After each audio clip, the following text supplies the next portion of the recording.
thank you everyone for being here today. More importantly, David, I think I'd like to take a minute to, like Doug was saying, appreciate you all for the work you do for the company. And I will expand on a little bit of the history of that. I think you'll find some interest in learning a little bit on that journey. But it was super important that we have a before and after this program. And so I want to appreciate the work that each one of you and your teams, do for the company and for the Walmart customers. So thank you for that. And of course, Bob, thank you for trusting us and believing on what was a dream, 5, 6, 7 years ago. So let me tell you a couple of things. In my mind, if you're okay, I'll talk a little bit, about my story, very, very short. I don't like to do a lot of that, but then I'd like to bring you along with a little bit of Walmart, over the last, 20, 25 years. I think it's important for you to understand a little bit of what was the thinking around the world, the thinking in the US, and the evolution of that. Then I'll talk about, where are we today? What's going on in retail today quickly. This world, that we live in, this race for winning the omni-channel consumer, that race is open. I'm going to talk a little bit about that and how, it's trending for being a two-horse race in the next decade or so. And then I'm going to end up by talking about the importance of fresh and how we think about the fresh business, if that's okay. So I think by now you figure quickly out that I'm not from here, right? A little bit of, you can laugh, it's okay. Born and raised in Argentina, so land of good meat, David. I always join, David, when I travel back home. No, I'm really proud of the program. But I'm born and raised in Argentina, in Buenos Aires. Buenos Aires, it's 15 million people, beautiful city, European style. We are a mixture of Italians and Spaniards, highly penetrated through European, culture. I'm married with Mercedes, my wife, also Argentinian, and we have 3 kids. 17, 15, and 12. 2 of them born in Buenos Aires, and the last one no. Like I said, I've been, working, Bob, 29 years in Walmart. I entered the company being extremely young, end of 1994. You can do your math. I was 21. I do your math. I'm 50. And we had an incredible journey. Walmart, it's definitely a company of opportunities. Half of the time I lived in Buenos Aires and worked in Walmart Argentina, and then I worked in a couple of other countries in Central America, and the last 14 years in Walmart US. And, when I first joined the company, I spent the first year in here. Buenos Aires, as I said, 15 million people. I visit Bentonville for the first time in January of 95. It was cold as it is these days. And it was very different, Bob. Back in the day, it's, Bentonville and Buenos Aires were hugely. But I learned, the passion for retailing, the passion for Walmart, the passion for serving customers, and I found a country that embraced me personally, and I always thought that it would be a great idea for us and the family, to be able to come and live, and pursue some of this American dream. So we're, all citizens in the last 7, 8 years, and we are extremely proud, to be part of this incredible country. Now, what was going on back then in the world and in Walmart? If we are going back to the 90s, globalization was starting to happen in Walmart, and many other companies thought that the growth was going to come from the international division and the international expansion. That's how Walmart got into a lot of the top 10 economies in the world. There were 2, very clear ideas back in the day. One was we need to be in the top 10 economies. That's how we enter Japan, Germany, the UK, and Korea, South Korea, etc. I would say it wasn't right or wrong, but it's tough. Retail, in some other parts of the world, it's very different, and it's tough. And we learned that quickly. The second trend that was going on internationally was the BRICS country: Brazil, Russia, India, China.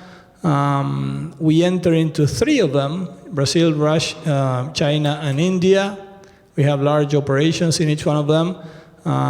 We used to have. And then, because Argentina was having an unusual great time, a great decade, they thought that being the best partner commercially for Brazil, it makes a lot of sense that we can join Argentina. That's a little bit how the international days, the expansion was thought, and how we enter some of those.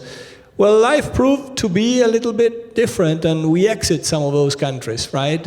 And I think that lately the idea of the international expansion is we're going to protect strongly North America, from Canada, of course, the United States, and up to Mexico and Central America, 2 growth avenues between China and India, where we have big investments, and then we'll see what else happens. We have operations in Africa and a small operation in Chile, and that's about it at this point.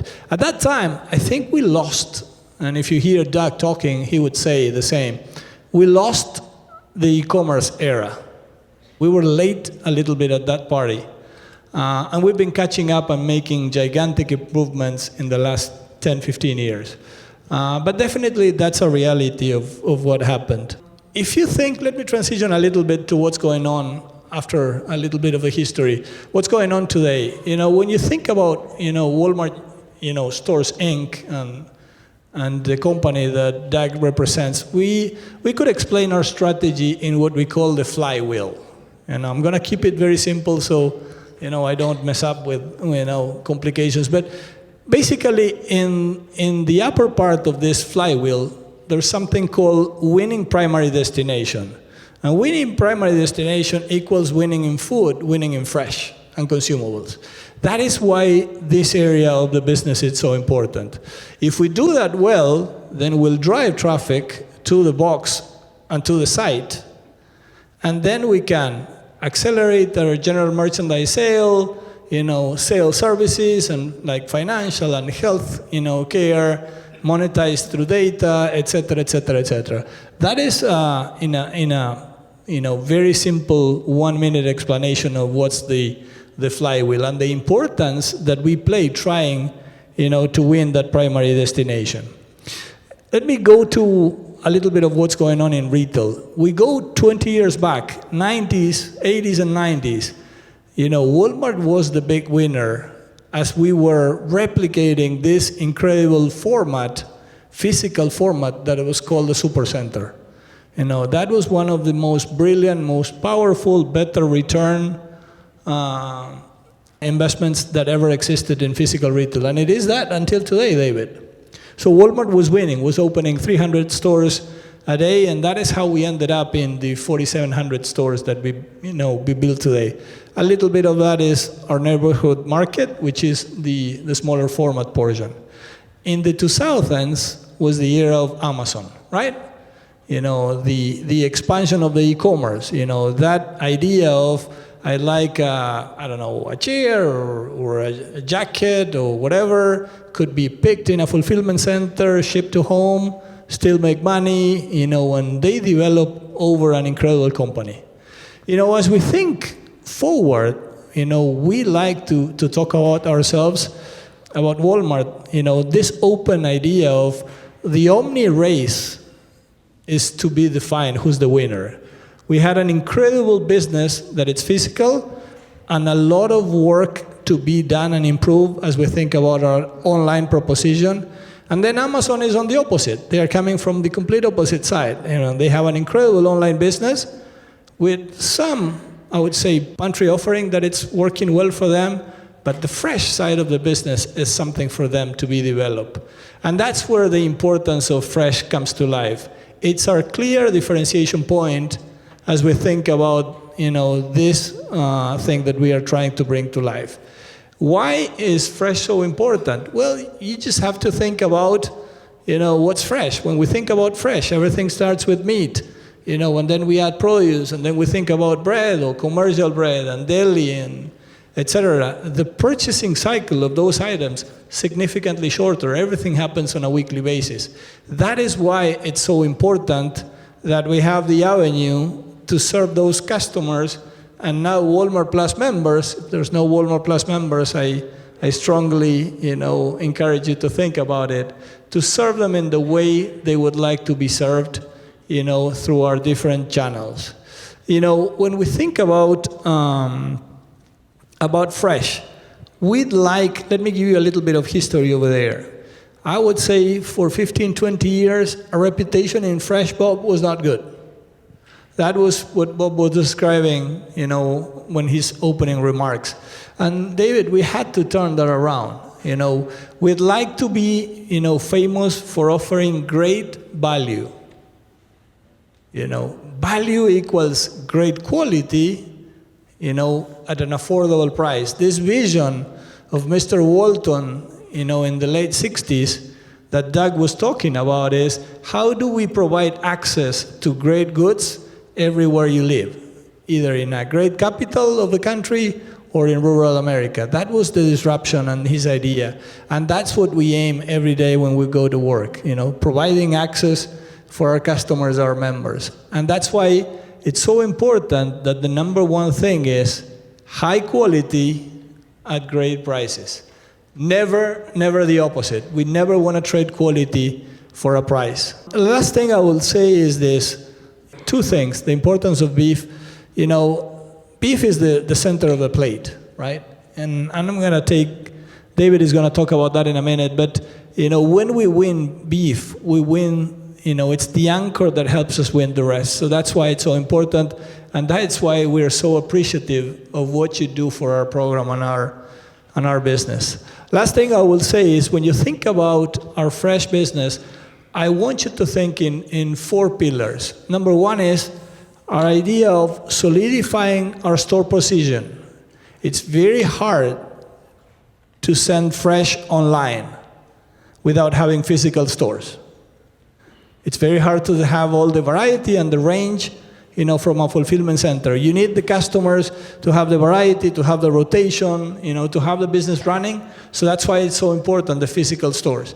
The second one is, online. We are the online leader in food with an incredible market share. Our ability to have, the business done the way we have it, David, the ability to be able to pick everything in a physical store allows us to ship everywhere from a store online. So the second pillar is, we need to continue to strengthen our digital business. The third is we have incredible opportunities to accelerate our business on categories that we still have room to improve our share, or categories that we are not so relevant, even as we have many, many categories and many, many opportunities to improve. An example of that was the business in beef. Back in the day, we were mid-single digits.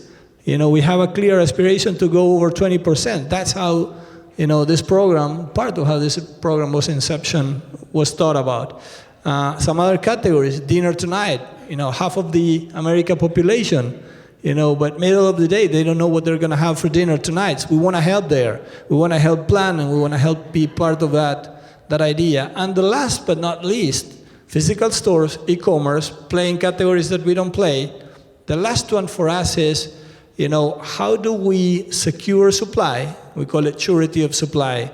And we bring regenerative practice so we can leave the planet in a better place that we pick it. So while we are doing all those things together, we want to bring those regenerative practices that Doug was talking about. And I think we have an incredible opportunity from our sides, where you are, where we are, and so many of the other fresh areas, to bring this to life. So once again, thank you for being here. I wish I had a little bit more time to talk, but we have an agenda, Bob. And I am extremely appreciative of the business that we have together. Yeah.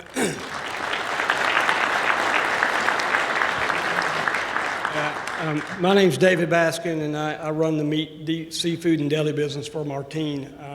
I've been with Walmart 35 years, and if you ever read Sam Walton's book, I'm one of the people in the book that was started as an hourly associate. I didn't have any money, and apparently I didn't pay enough attention in school to have a scholarship, so I started pushing shopping carts 35 years ago at Walmart. I progressed through the organization, ran departments. I was a store manager for about 17 of those years and decided to come in the office, and I've worked in the meat business for the last 18. So it's an honor to work for Walmart, and the opportunity is immense. The jobs allowed me to do a lot of fun things and a lot of cool things, but probably this is the most aspirational thing that we've ever got to do, Ryan. This is what gets me up every day and how this program has come to life. And Bob, you were nice when you said it earlier, how everybody was elegant and humble. I was told I run a gas station program at best, and we almost fired Ryan Stackhouse on the plane coming to that meeting. So we had an urgency to fix our beef program, okay? We get no credit for our beef. Randy, if you'll notice, in 2012, we moved to an upper two-thirds program in beef, and nobody knows it, okay? 2016, Ryan, we went to an upper two-thirds Angus program and still got no credit for it. The program we're doing now with Prime Pursuits, we actually get credit for it. The stores love it. They love you, they love the product, they love everything about it. We had the opportunity to bring Wendy and her daughter and Jess and Jose and James to a year beginning meeting, which we do this twice a year. We bring all of our store managers, and it was the number one, I guess, more people came to this station. We had no meat on the counter. All we had was 4 cowboys and cowgirls that told the story about what they're doing to raise beef for Walmart, and it was absolutely blew our stores away. And everybody had, the number one question I get is, why can't I buy this in Georgia only, in Florida and Alabama? Well, the fact is it's the only place we could buy that had a case-ready plant. So we didn't do it strategically, all right? It's there because we had an Americold building that was for sale, and we bought it because we needed to move fast because I couldn't afford to get fired, and Ryan, I don't believe you wanted to get fired at that time, so. The difference in this program, though, and Randy mentioned earlier, it's customer-led, and everything else we do is not customer-led. We went to our customers to find out what do they truly want, and there's only 2 things the customers want in beef. They want to know where it comes from, and you guys have solved it, and they want to know what's in it, and we have visibility into the supply chain to know where a product comes from and what's in it. We have great partners at Creekstone, Ryan. I've never heard Bob talk so nice about you, but it's true. Creekstone is a great partner for us. That fabricates things. So we know what the size of the animal is, and I don't want to hurt anybody's feelings in here, but big's not better for us, okay? We like to run about a 1,350-pound animal, and the reason we want to do that is because the customer expects to have the same consistency of beef every time they cook it. Historically, if a ribeye that we want to cut 1.25 inches every day, the ribeye gets this big around, we've got to take 1/8 of an inch out of it. Most people don't know that, but when you cook it, you disappoint your family by not being consistent. We like the size of the animal to be right, so I can have a 13-inch eye on that ribeye. Our customers vote by the price per package. We call it an AUR, average unit retail. If you have more than 2 steaks in the package, it better not cost more than about $20 because they walk away from it, and it slows demand when the prices get too high for the package. This allows us to be able to have a consistent price on our package day in and day out. Chuck roast, Ryan, I know $16 is the price for a chuck roast. If it goes above $16, demand shuts off. This program allows us to have control of that. And so having that animal size right is important to us. The second thing is we fab it a little bit different. The industry runs a higher fab yield at where we harvest the animal and a lower fab or case-ready yield. We're just the opposite.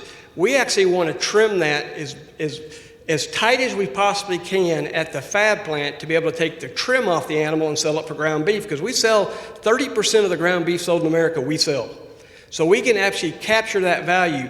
In a true case-ready model, they'll harvest it, fab it at a place, and then send all of the product to be trimmed at a case-ready plant. Well, all that trim comes off as cooker trim, and the value of it's about 40% of what true trim would be. We can't use it. That all goes to further cooked stuff. So we actually want to maximize the value, so we work with Creekstone on a daily basis. And I tell you, that was a tough one, because you're asking folks that's been cutting meat for 45 years to go in and do it with their left hand all of a sudden.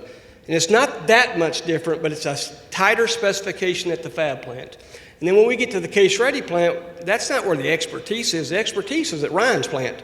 That's where the magic happens at. At the case-ready plant, all we want to do is style it and put it in the package. We don't want any trimming at the front of it. We trust Ryan to send us a subprimal in that's at a specification that we just open it up, run it through the slicing apparatus, and we spend most of our time and effort on styling it in the tray to make sure it looks good. Because customers, they don't know what's wrong with it, but they will walk away from a poor quality of meat. So this thing's customer-led. From the size of the animal to the fabrication to how we market it at the stores is really, really important to us.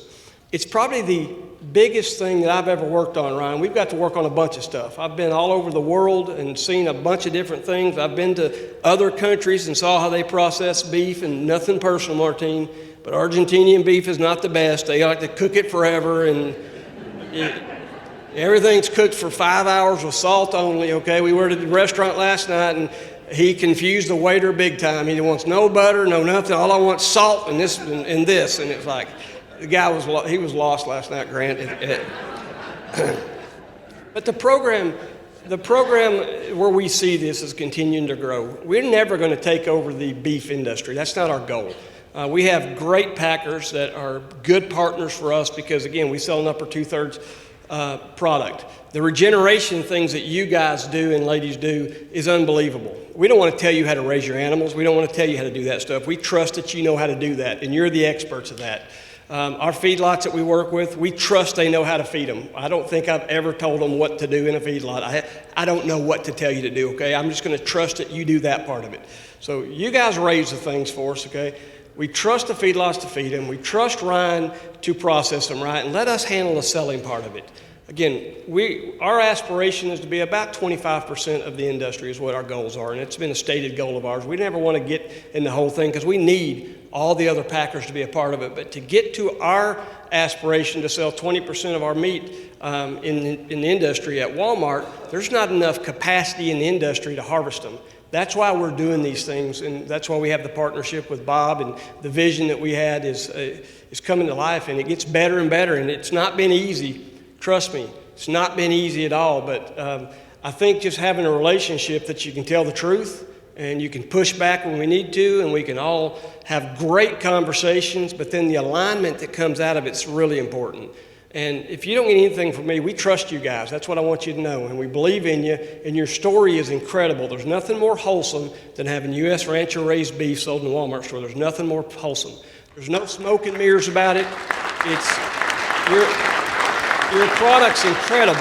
And again, every time we get customer data, when COVID happened and, everybody was out of meat, and specifically Walmart, because on that trip we went to an H-E-B and saw their meat case completely full because they could take a pork loin or a beef cut and spread it in 40 different places. We couldn't do that. In the program that we run with Prime Pursuits, we ran 94% in stock, and our goal is 95. So we never ran out of meat in the Southeast.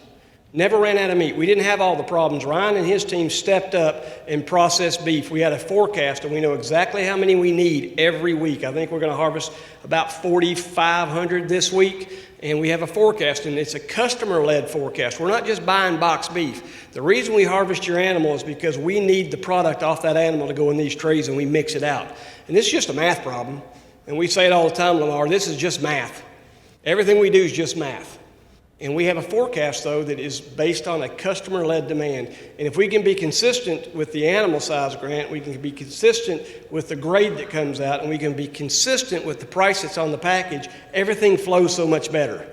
And this is our job to do that because the customers demand a lot from us, but they don't ask a lot.